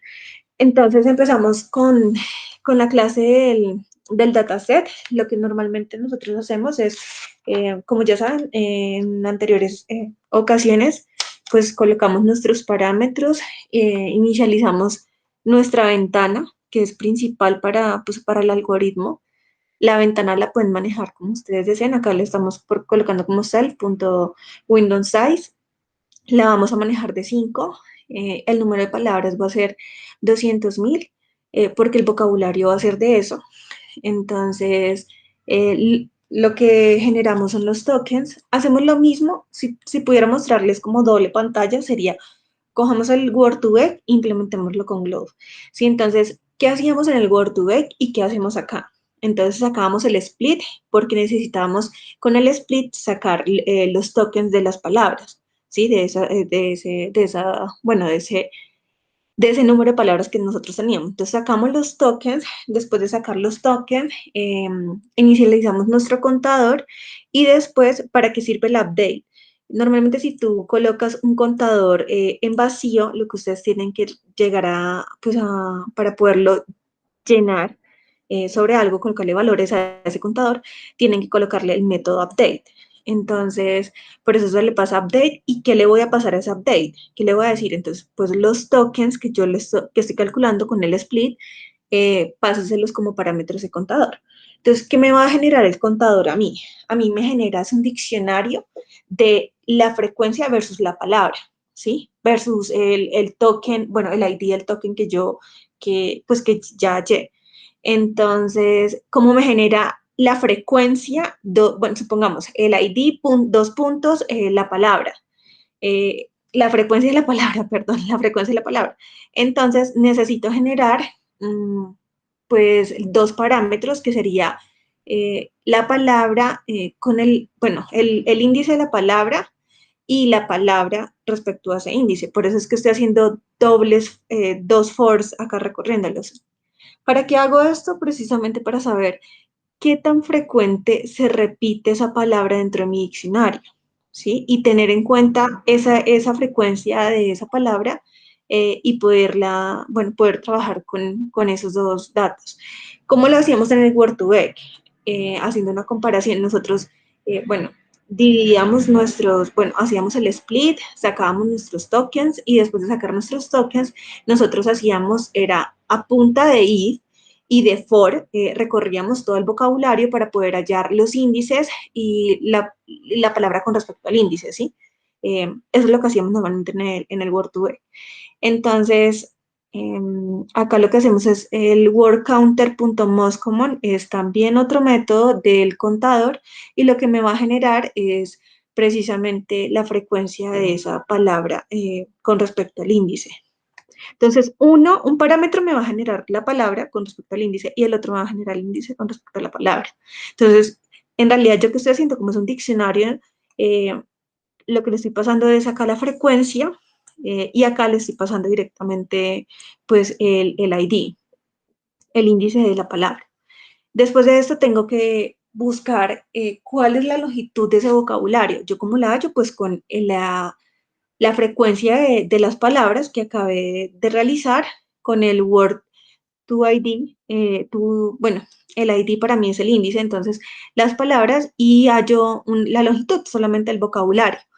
Ya después de hallar esto, que es lo mismo que hacíamos acá, es un poquito más organizado, no tenemos if, no tenemos for, es otra forma de realizarlo, pero pues es la misma parte como la representación antes de ingresarla a la red en Word2Vec. Entonces, de acá no estamos haciendo absolutamente nada más. Entonces, acá lo que hacemos es, listo, ya hicimos eso, entonces vamos a hallar los tokens de los índices. Entonces, pasamos directamente los tokens completos, que es esta misma variable que tenemos acá, que es el total del número de palabras que tenemos, y lo que hacemos es recorrerlo para poder hallar los tokens o sea, los índices de tokens por palabra. Después lo que hacemos es crear la matriz de concurrencias y imprimimos el número de palabras que vamos a tener, que serían los tokens, la longitud de tokens y la longitud del vocabulario, que sería, listo, páseme directamente pues el parámetro que yo tengo acá, que sería la longitud del vocabulario, que sería la longitud bueno, de las palabras que acabamos de sacar, las palabras más comunes del vocabulario. Allá lo hacíamos de otra forma, esto es mucho más sencillo, pero pues es más difícil de explicar a punta de self, lo estamos haciendo acá y pues es mucho más resumido que ponernos a hacer los for que hicimos la vez pasada. Listo, creamos la matriz de concurrencias, entonces en la matriz de concurrencias que le vamos a pasar, pues los parámetros, o sea, ¿cuáles son esos? Estos, con estos vamos a empezar a jugar, ¿sí? El def init, en su momento, cuando Vladimir explicó cómo era la programación en PyTorch, pues tú colocas acá tus parámetros para poder manejarlo en diferentes tipos de funciones y lo único que vas a llamarlos es con self, ¿sí? Entonces tú acá le estás pasando son estos parámetros entonces, ¿qué vamos a pasarle en total? Entonces vamos a trabajar con la ventana, con el tamaño de la ventana que va a ser 5, vamos a manejar los tokens por palabras, o sea, por todo el diccionario, después los tokens por las palabras más frecuentes, después los tokens por las palabras, bueno, los tokens de los índices, tenemos la longitud del vocabulario y ya, eso es lo que tenemos. Listo, entonces como con eso vamos a trabajar, entonces lo que hacemos acá es, esta partecita que ustedes ven acá es lo mismo que nosotros teníamos pues en Word2Vec, cuando hablábamos de, tenemos una ventana y no nos podemos salir de esa ventana, ¿sí? Entonces nuestra ventana es 5, entonces no me tenga en cuenta nada que esté atrás de esa ventana ni nada que esté adelante de la ventana. Entonces es lo mismo, calcular el máximo con respecto a esa ventana y como que no me tenga en cuenta hacia atrás ni hacia adelante después de esa ventana, ¿sí? Listo. Y acá pues lo que planteamos fue, listo, como estamos dentro de esa ventana, tenemos un límite superior y un límite inferior, entonces lo que vamos a hacer es calcular la matriz de concurrencias. Bueno, ¿cómo se calcula la matriz de concurrencias? Entonces le voy a pasar los tokens y voy a ir recorriendo por cada token, por cada índice de tokens, bueno, voy a empezar a recorrer por cada índice de tokens y voy a hallar la matriz de concurrencias. Esa matriz de concurrencias, la verdad no la tenemos pues muy clara. Se plantea de esta forma en como, bueno, si tú quieres hallar una similitud, lo que tú haces es buscar como la frecuencia de que tanto aparece esa palabra. Entonces, lo que hacen es buscar una similitud a través de una distancia entre la palabra centro y, bueno, la palabra centro dentro de la ventana correspondiente. Entonces, por eso es como 1 sobre ese valor absoluto de j menos i. ¿Y quién es j y quién es i? Es mi palabra centro con respecto a mi ventana, ¿sí? Que va a ser, pues, límite superior, límite inferior. Yo hallo mi matriz de concurrencias, la imprimo. ¿Esto por qué lo hice? Porque así contado no se entiende mucho. Ustedes van a ver como en la parte de ahorita que, pues, como que imprimí, para que ustedes puedan entender el paso a paso del por qué se hace de esa forma. Entonces acá lo único que les estoy diciendo es, listo, lo que me genera, pues pásamelo y genérame como una lista. Después creo los índices y después estos los creo como valores de tensores.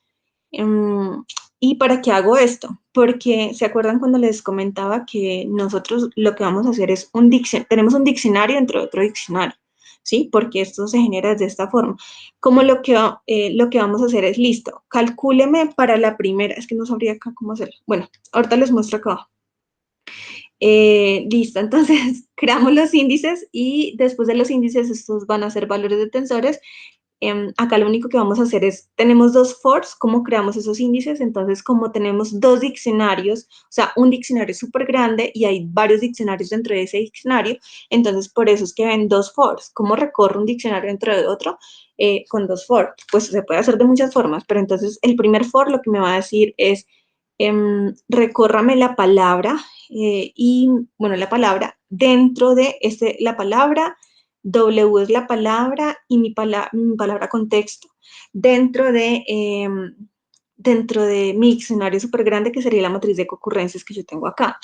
Después de esto, entonces, para cada palabra centro, para cada palabra contexto dentro de la ventana, entonces tráigame ese ítems que para mí sería esa matriz de concurrencias que yo tengo, ¿sí? O sea, dentro de la matriz de concurrencias voy a tener, listo, mi primera frecuencia versus lo que yo necesito de frecuencias con respecto a mi palabra, a mi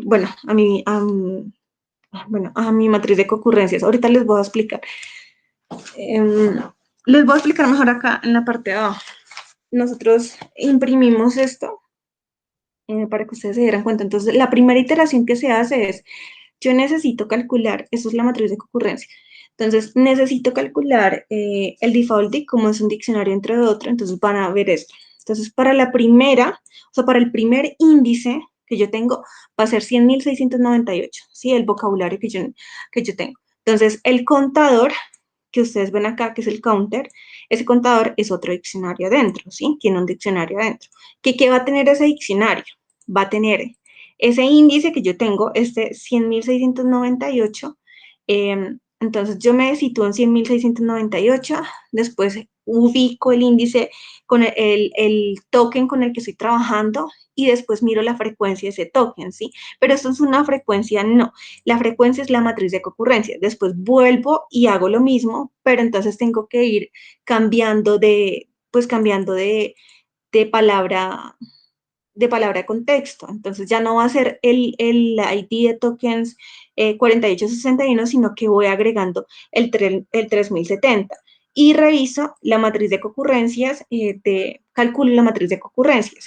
Y para el siguiente voy a hacer lo mismo. Entonces me ubico, sigo en el 4861 con una matriz de concurrencia de 1, bueno, el cálculo y la matriz de concurrencias, después 3070, que es el anterior, pero ahorita le sumo 11, que es el token, bueno, el token de ese índice, y calculo esa matriz de concurrencias. Y así lo voy a hacer, y pues esto es un gasto computacional. Pues acuérdense que el vocabulario es de 200.000, entonces pues es un gasto computacional grandísimo. Esto no termina, yo tuve que pararlo en su momento porque pues él va a ir calculando uno a uno. Dentro de las diapositivas que en su momento se manejaron para esta charla, nos indican ellos cómo hacen este cálculo, ¿sí? Y pues el cálculo lo hacen de esa forma. Entonces, ustedes tienen que calcular una matriz de concurrencias, pero ¿cómo la calculan? Pues tienen que colocar un límite superior y un límite inferior para que se sitúe dentro de la ventana, y sobre esa ventana que vamos a tener, entonces vamos a empezar con esa matriz, la palabra centro. Entonces, calcúleme la matriz de concurrencias que tiene con respecto a la palabra contexto, la primera palabra, pero esa palabra va a tener un ID, un token. Entonces, listo, ya me la calculo para eso, entonces sigue el siguiente, y así va a ir recorriendo. Y entonces, cuando yo esté desplazándome, pues va a generar, va a ser un diccionario dentro de otro diccionario, porque van a ser n matriz de concurrencias para calculadas para generar dentro de una ventana, ¿no? Específica. Por eso es que él se demora haciendo esto n cantidad de tiempo. Ustedes dicen, pero eso se va aumentando. Entonces, sí se va aumentando porque si ustedes se dan cuenta acá, cada vez, solamente acá, cada vez él va a ir, él necesita ir buscando en el siguiente token. Entonces, en el siguiente token, él se sitúa en el siguiente token y va rellenando ese diccionario con ese cálculo de matriz de concurrencias dentro de una ventana específica. Cuando llega al límite de la ventana, pues pasa al siguiente. Entonces ya no va a tener esa ventana de 5, sino que voy a tenerla que desplazar y así voy a ir calculando. Pues el gasto computacional es enorme. Para lo que se realiza. Entonces, lo que se hace es esto. Eh, Esto era como a nivel computacional, de cómo trabaja por debajo, cómo lo hace, ustedes lo pueden correr. Eso ya lo había hecho pues hace un rato de tiempo, ya hay cosas que de pronto las hubiera dicho un poco mejor si hubiera sido pues hace poquito. Eh, pero pues eso es como lo principal. Entonces, lo primero que hacen es dividir el corpus. Eh, Espérenme que se trabó el computador, qué pena. Ay, Dios. Mm, Yo creo que ahí la parte interesante también de resaltar es que no calculan el conteo de frecuencias.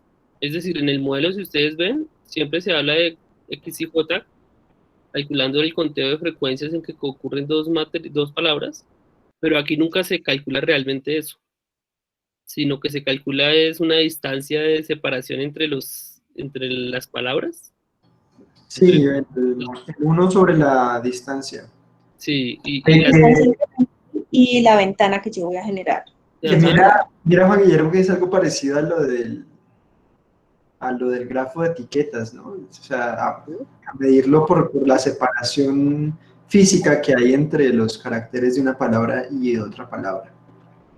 yo creo que ese es otro punto de margen de maniobra interesante, que tal vez ha sido explotado, obviamente, porque pues si se define la ocurrencia, ya no como la frecuencia, sino en términos de una distancia, pues ahí cualquier cantidad de métricas de distancia pueden, dependiendo de lo que uno busque, servir para definir esa concurrencia.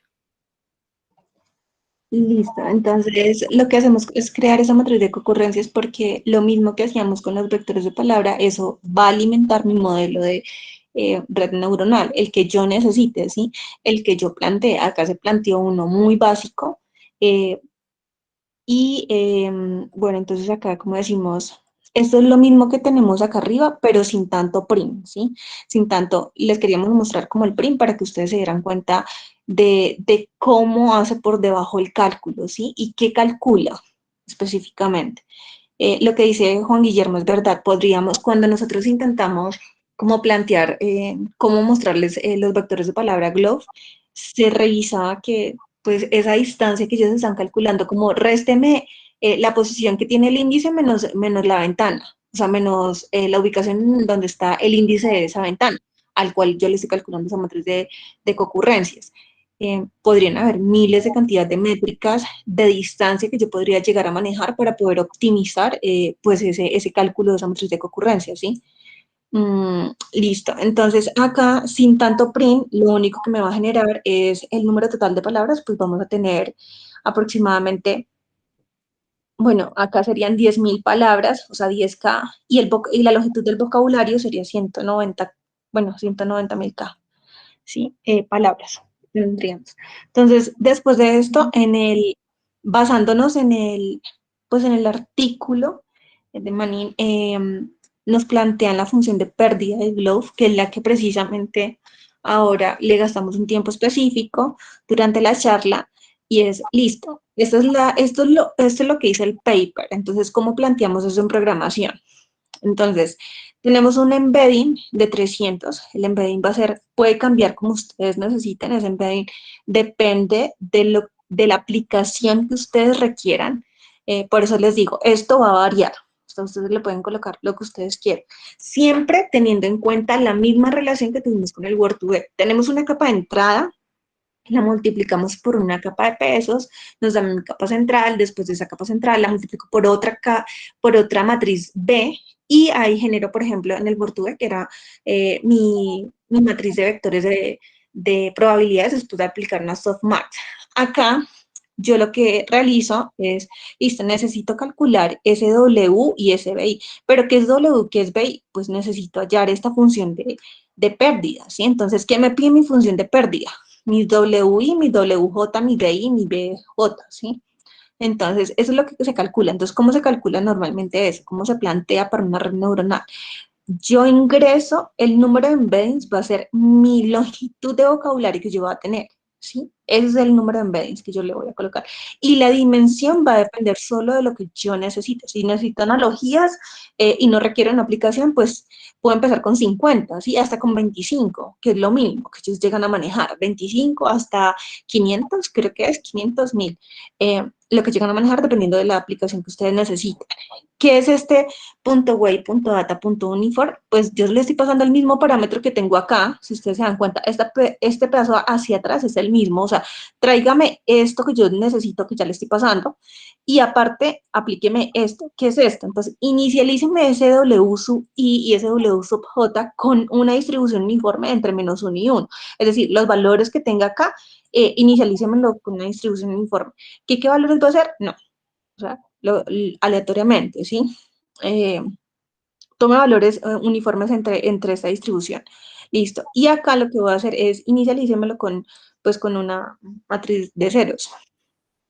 Listo. Entonces acá lo que realizo, o sea, realmente el modelo de Glove es pasar eso, alimentar la capa forward, que es lo que nosotros necesitamos, o sea, hacia adelante. ¿Y cómo hacemos eso? Pues que tiene la capa forward, entonces pues va a tener exactamente esta función de pérdida de globe. ¿Y por qué la va a tener? Porque pues es lo que necesitamos calcular, la función de pérdida.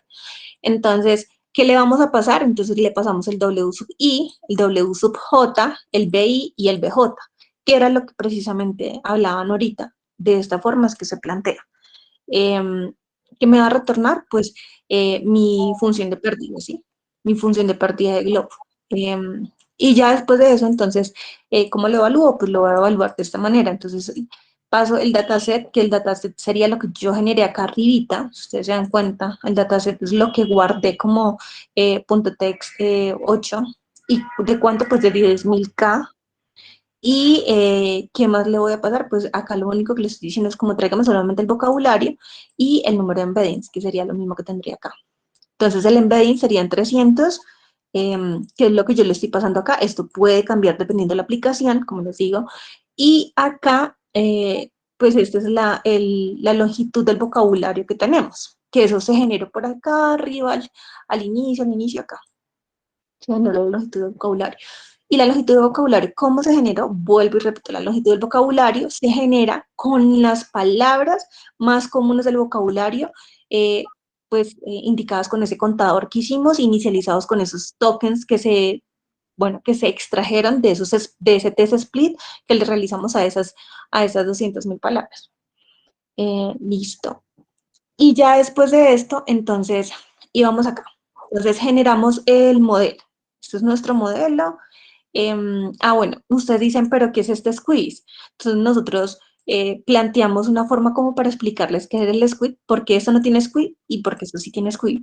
Entonces, acá el BI y el BJ, lo que vamos a tener es, así funciona el squeeze, ¿sí? Entonces, es un shape dentro de otro shape. Entonces, si yo necesito, normalmente sería, o sea, si quisiéramos hacer una representación, o sea, un ejemplo, una aclaración de cómo maneja este método squeeze, entonces es la longitud, calcular la longitud a este arreglo, ¿sí? Después de haberle sacado el shape.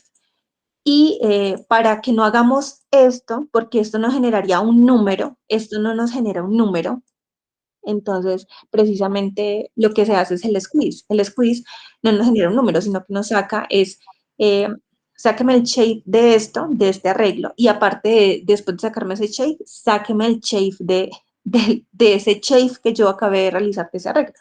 Entonces, eso es lo que me generaría. Listo, Pero, entonces... o sea, de pronto, un aporte. Ese squeeze, yo lo había entendido, pues creo que no lo había visto como esa manera de los shapes, pero yo lo he entendido como usualmente uno tiene un tensor y ese tensor tiene un número de índices, pero a veces ocurre que uno de los índices solamente toma un valor. Entonces, no sé, por ejemplo, si uno tiene una matriz, ¿cierto? Una matriz tiene dos índices para filas eh, y para columnas. Pero si la matriz solamente tiene una fila, por ejemplo, pues eso es lo mismo que tener un vector. En ese caso no necesito dos índices, sino solamente uno. Un Y índice. yo lo que entiendo es que el squeeze lo que hace es eliminar esos índices que solamente tienen un valor y por eso como que aprieta el tensor y bota los índices que no, pues sobre los que uno realmente no itera. Yo lo había entendido así. Sí, sí, sí, es de esa forma. Espérame un segundo y yo les muestro cómo vamos a hacer esto. Juguemos un rato con esto. Entonces, Sí, lo que yo he entendido también es como si hacemos lo que Diana dice arriba de tomar la longitud, nos da un escalar, ¿cierto? Pero yo quiero que ese escalar se mantenga en la estructura de upla. Así en la otra componente no tenga nada, esté vacía. Pero que me dé el tipo de estructura de datos de una upla en upla y no de un escalar.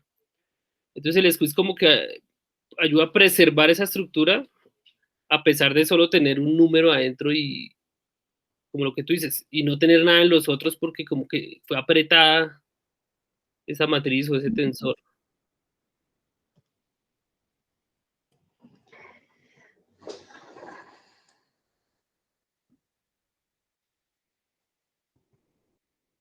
Realmente ahí lo hacen es por eso, para mantener la misma estructura y que cuando se hagan sí, los acá productos se va a mantener la estructura. no generen Acá- problemas. Sí, exacto, pero esperen y lo ejecutamos si no hay. Y así salimos todos, porque nosotros la vez pasada lo habíamos revisado. Tiene más uso de aplicación lo que dice Vladimir, pero pues para acá no es tan, no es llegar a ese nivel, pero sí tiene más uso de aplicación lo que tú dices. Espera, importamos esto. Y lo que nos vamos a ir es en esta parte de acá. Entonces, normalmente lo que nos daría es esto, ¿sí? O sea, si uno saca el shape de esto, nos va a decir 1, 3, 1, que es, tenemos, bueno, tenemos 1, 3, 1, que sería, en la primera tenemos uno solo, que sería este, que está al final, ¿sí? Lo que nos entregaría es esto. El segundo sería este acá que tenemos. Ah, bueno, ese sería el tercer, no, sí, el segundo sería este acá que tenemos. Bueno, creo que me comí uno. Y el tercero sería cada posición. 1, 2, 3, ¿no? Em, nosotros lo vimos de esa forma. Y con el squeeze, sáquele a eso el chase, que sería 3,0. O sea, no necesito realmente cuánto tiene, o sea, qué es lo que contiene, sino la forma de lo que contiene, ¿sí? Entonces, lo que necesito es, listo, dígame, es el shape de esto. O sea, no necesito lo que contiene adentro, sino solamente el shape de ese contenido. Entonces, por eso es el squeeze. Listo. Entonces voy a seguir. Para otras ocasiones podríamos jugar más con eso. Listo. Entonces, acá lo que hacemos es computar la función, bueno, de la función f, x y j, que era lo que hablábamos de la función de pérdida. Esto está escrito en el paper de esta forma. O sea, no podemos decir, vamos a coger todos los valores, sino que tenemos que limitarla, ¿sí? Entonces, al limitarla, lo que hacemos es colocar, bueno, el paper nos sugiere que para limitar, pues vamos a tener esos límites. Entonces, si es una, es de otra manera, y si es esta forma, o sea, x sobre x max elevado a un alfa, solamente y solamente si x es menor a x max. Entonces, realmente lo que hacemos es declarar este término, esta función de pesos, y le vamos a pasar esos parámetros, que le vamos a pasar, o sea, y crearla en programación, o sea, ¿qué vamos a pasarle? ¿Qué parámetros le vamos a pasar? X, que es el que tenemos acá, X max y el alfa que vamos a tener, que es nuestra, y la creamos, o sea, creamos nuestra función de pesos. Entonces, y esa función de pesos la creamos de esta forma. Listo. Bueno, esto es más como, bueno, no sabría ahí cómo explicarlo. Es- Pues acá le estoy pasando una función de unos, precisamente el tamaño de este XW, ¿sí? Ujú. Y pues tiene que tener mínimo este XW, que sería esta función FIXIJ. La definición de la función de pérdida sería listo. Yo ya tengo tengo mis pesos, tengo mis entradas y tengo mis targets, que eran mis objetivos. Entonces, la función de pérdida, normalmente, esto ya está en programación, o sea, uno ya podría implementarlo, pero en PyTorch, lo mismo que pasaba la vez pasada con el Word2Vec. Hay funciones de pérdida de los mínimos cuadrados que se realizan y que a veces PyTorch sugiere realizarla a mano. Entonces, una forma de realizar esa función de mínimos cuadrados es de esta forma, ¿sí? Entonces, ¿qué tenemos? Le paso esa función de pérdida de mínimos cuadrados, va a ser multiplique esos pesos por esa función de mínimos cuadrados, la pérdida de la función de mínimos cuadrados, que le voy a pasar mis input, mi target y esa reducción, no me acuerdo porque es no one, como que no lo tenga en cuenta. Y eso me va a pasar el promedio de de esa pérdida. Entonces, listo, ya tengo el promedio de mínimos cuadrados. Después de eso, entonces tengo que generar un optimizador. ¿El optimizador cuál va a ser? Pues de la misma librería que tiene Torch. Entonces, Torch te permite tener diferentes tipos de algoritmos de optimizadores, entre esos AdaGraph. Entonces, este AdaGraph, si ustedes se ubican acá, o por ejemplo en Anaconda solamente es como Tab, y entonces ustedes pueden, Shift Tab creo que es, y ustedes pueden revisar como todos los parámetros que tendrían, ¿sí? Entonces, pues acá lo único que le vamos a pasar es como los parámetros de Glow, y un learning rate de 0.05. Esta partecita acá es lo mismo que tenía el paper, o sea, esto fue sacado del paper, de la implementación del paper. Listo, entonces ahorita ya tenemos eso, entonces lo que vamos a hacer es el backward para poder hacer la función de entrenamiento. Entonces, tenemos el número de épocas que es 100, esto puede variar, no estamos sujetos a esto, por eso se les coloca el batch size, que es de 2048, el X más, ¿cuál es el X más? Pues directamente esta función, del límite de la función. Tenemos el alfa, que es 0.75, los números de batches, y los valores de la pérdida, que eso es lo que se calcula y eso pues se crea una lista para que se vaya agregando a eso. Listo, entonces acá, ¿qué hacemos? Entonces, o sea, como recórrame hasta el número de épocas que yo necesito, lo inicializo en 0, el batch, igual yo lo calculo de esta forma. Tengo mi dataset, solo tráigame el X y J, que precisamente eso está por allá arriba, es un parámetro, lo divido sobre el batch size, que sería en 2048, y sobre él, entonces, pero primero inicialícemelo en 0. Listo. Y ya después de eso, entonces, voy a ir calculando. ¿Qué voy a ir calculando? ¿Qué tiene esto por dentro? Pues traigo lo mismo que tengo allá arriba. Entonces, el optimizador, ¿cuál va a ser? Bueno, 0 grad, que es precisamente, bueno, esto es gradiente. Bueno, en este momento no lo tengo presente. Las salidas, ¿qué va a generar las salidas de Globe? Yo le voy a pasar mis índices y mis índices de, de contexto, de las palabras contexto, y mis índices de la palabra centro, ¿sí? Que es lo que yo necesito calcular.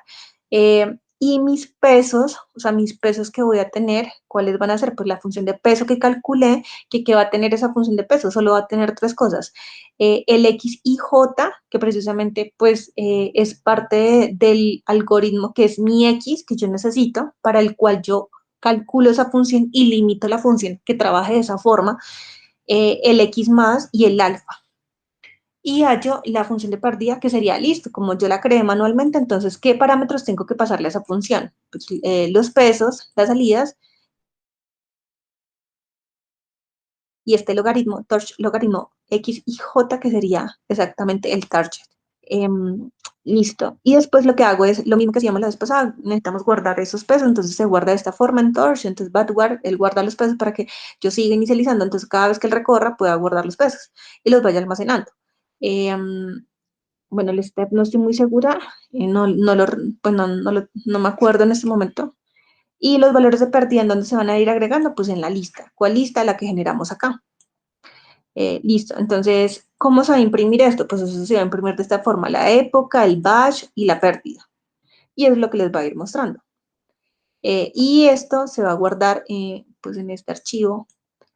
Y bueno, acá tenemos como los batch versus cada iteración que se realizó y las pérdidas que se generaron. Llegamos hasta 100. Entonces, acá lo que hicimos fue, llegamos hasta 100, ese modelo se guardó, se ploteó la función, los valores de pérdida. Pues, lo importante es que la función es continua en el tiempo y pues disminuye, ¿no? Decrementa. Y lo que se hizo después de esto fue, listo, entonces, ¿cómo hacemos para, pues, como para mirar, para jugar con esto? Entonces, vamos a crear, bueno, vamos a trabajar con esto, pero antes de hacerlo del PCA y poder graficar y saber si nuestro modelo sirve, lo que queríamos era hacer lo mismo con lo del Word2Vec. Entonces, entonces tenemos el modelo, entonces esa es la forma de llamar, de cargar la librería, el formato del Word2Vec, que le vamos a pasar ese globe. ¿Qué globe le vamos a pasar? El de 100 dimensiones, ¿de dónde vamos a tener esto? Lo descargamos directamente de la página. Entonces es un globe, eso ya sería preentrenado, entonces tenemos un archivo con 400.000 palabras por 100. Sí, que 100 sería la dimensión. ¿De dónde viene la dimensión? Desde acá, como les digo, puede ser 50, 25 para analogías y ahí es en adelante, dependiendo de la aplicación. Y se revisa exactamente como, pues lo mismo que hacíamos la vez pasada, que tan similar, pues eran como la parte. Eso se explica es porque así, o sea, realmente podemos trabajar sobre un globe, lo que hacemos es pasarlo a un formato Word2Vec con la librería de Key Adverters y hacemos como las similitudes con respecto a las palabras, que esto ya lo habíamos revisado anteriormente y esto era parte de, pues de, como del Word2Vec anterior. Y ya, no tendría nada más por trabajar. Que si hay implementaciones en Globe de PyTorch, pocas. Si quieren trabajar, pues tocaría como que le sigan explorando a esto que más podemos llegar a hacer. Y ya. Chévere, Diana, chévere. Súper bacano. Chévere. Yo no sé, yo estaba pensando ahorita cuando al principio hablaba sobre ese pedazo de las palabras de contexto y de los diccionarios. Usualmente Python es muy lento haciendo force. Yo no sé si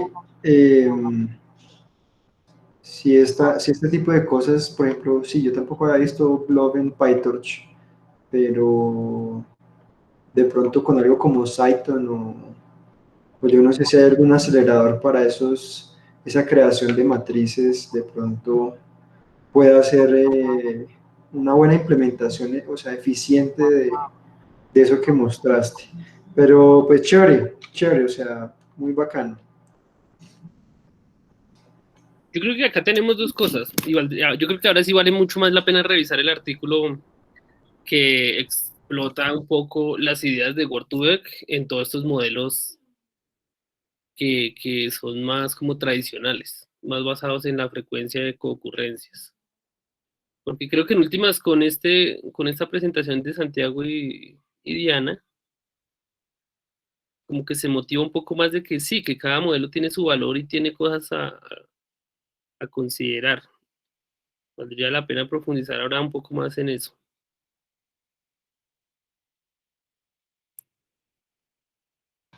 Pero hoy no. Hoy no. Eso está bueno. Hoy no. Espero que mi explicación no haya sido buena y que les haya gustado, me alegra. De mi Sí, parte sí ha sido un reto todo esto, las dos presentaciones. Entonces, cualquier duda que tengan, pues también nos pueden como decir a través de, bueno, de donde estaba el creador del grupo, en ese momento no me acuerdo, GitLab, y nos generan ahí dudas, y entre todos podemos como resolverlas. Yo les voy a disponibilizar el código para que jueguen con él. Yo siempre digo que es una forma de uno poder saber qué hace un código, es juegue con él hasta que usted ya se sienta pues a gusto con él. Y si puede mejorarlo, muchísimo mejor. Chévere, sí. Sí, muy clara la explicación también de Santiago, muy bacano. Chévere. Bueno, a dormir. Listo. ¿Qué sigue? ¿Cuál es el que sigue? El tema que sigue. ¿Lo tienes por ahí, Vladimir? Ya lo cargo. Sí.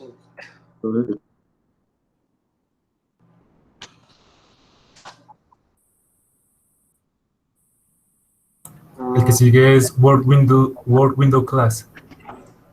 Word Window Class. Exacto. Sí, a cargo de Juan Flores. Exacto. Sí. Listo. Entonces yo creo que Listo, aquí ¿no? Listo. en 15 días nos vemos para ese seminario. O sea, el Dale, de uno. 28 de abril. Listo.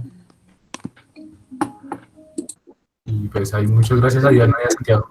Muy bacana la presentación en realidad. Dale, Sí, muy entonces que descansen. Igualmente. Bueno, se Vale, cuidan. muchas gracias. Hasta luego. Muchas gracias. Hasta luego. Chao, feliz Chao. noche. Vale, chao, Víctor. Chao, buenas noches. Igualmente.